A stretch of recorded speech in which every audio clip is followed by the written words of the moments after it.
Top and টি-20তে টানা 3 match জিতে শীর্ষে বাংলাদেশ এইচপি। বাংলাদেশের সাথে আরও বেশি টেস্ট খেলতে চান অ্যালেক্স ক্যারি।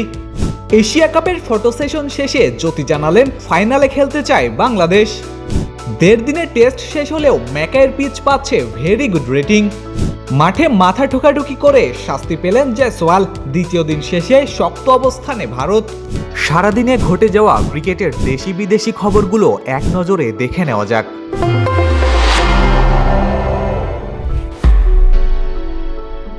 টপ এন্ড টি-20 টুর্নামেন্টে সোমবার বাংলাদেশ এইচপি দল হারিয়েছে ভিক্টোরিয়া ক্রিকেট একাদশকে।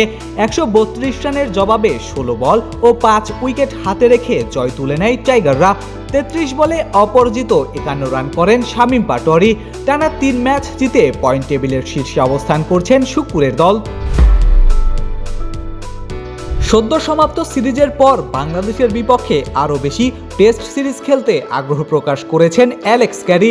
গত কয়েক মাসে 3 ফরম্যাটে দারুণ কিছু প্রতিদ্বন্দ্বিতা হয়েছে বলে জানান তিনি। আশা করছেন আগামী দিনগুলোতেও বাংলাদেশকে নিয়মিত প্রতিপক্ষ হিসেবে পাবেন।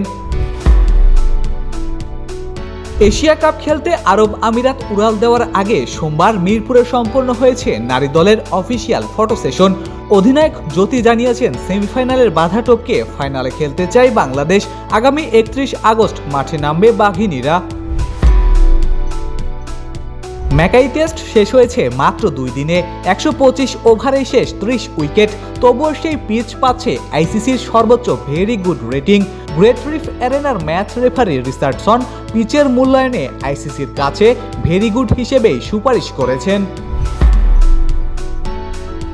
কলম্বো টেস্টের প্রথম দিনের বিতর্কিত ঘটনার কারণে শাস্তি পেয়েছেন ভারতের ব্যাটার জশম্বির জয়সওয়াল এবং শ্রীলঙ্কান পেসার আথিসা ফার্নান্দো।